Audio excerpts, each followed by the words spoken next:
మోహన్ బాబు గారు వాళ్ళ ఫ్యామిలీ కలహాలలో మన మీడియా పోతే మీడియాని కొట్టారు, ఎంతవరకు కరెక్ట్ అంటారు? అది కరెక్ట్, కొట్టారు అనేది కరెక్ట్ అనేది కాదు, కానీ ఆయన ఒక పెద్ద వ్యక్తిగా ఉన్న ఒక ఇండస్ట్రీలో పెద్ద మనిషి కాబట్టి అతని మీద ఈ మీడియా వ్యక్తులు కూడా ఏదైనా దుష్ప్రచారం చేస్తున్నారు అనే విషయంతో ఏమన్నా కోపగించుకొని ఒకవేళ చేయి చేసుకో ఉండొచ్చు.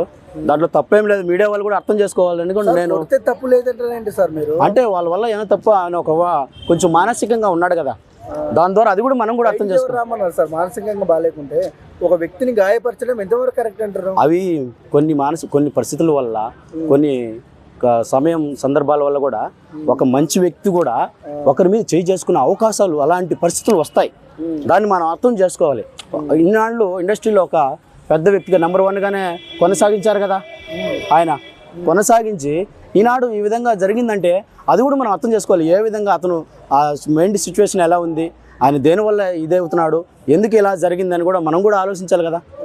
విష్ణు మనోజ్కు అన్యాయం జరుగుతుంది అంటున్నారు కదా, అంటే ఒక కన్న కొడుకుని కొట్టి బయటికి దొబ్బెంత తప్ప ఏం చేశారు? అది అన్యాయం ఏం కాదు, తండ్రి కొడుకులు కొట్టుకోవడం సర్వసాధారణం. అది కుటుంబ కలహాల్లో మనం జోక్యం చేసుకోవాల్సిన అవసరం కూడా లేదు నాకు తెలిసి. కుటుంబ కలహ ఈరోజు మనం కొడుకు వైపు పోయి కానీ తండ్రి వైపు గడిపోయి కానీ ఇప్పుడు అతను తప్పు చేసిన ఎట్లా అన్నా కూడా మనమే చెడ్డవుతాం, కానీ రేపు వాళ్ళు ఒకటైతే అప్పుడు మనం ఏమవుతాం? కుటుంబ కలహాలు అవి అనవసరం విషయం, మనం జోక్యం చేసుకోవాల్సిన అవసరం కూడా నాకు లేదు నాకు తెలిసి. మీ మీడియా తరపున మీరు తప్పుగా అనుకుంటారో, నన్ను మంచిగా అనుకుంటారో నాకైతే తెలియదు, కానీ అదైతే ఒక కుటుంబ సమస్య కాబట్టి సర్వసాధారణం అనుకుంటున్నా. రేపు మళ్ళీ ఏదో ఒక రోజు వాళ్ళు ఒకటి అవుతారు కూడా అని నేను చెప్తున్నా, భగవంతుడు సాక్షిగా.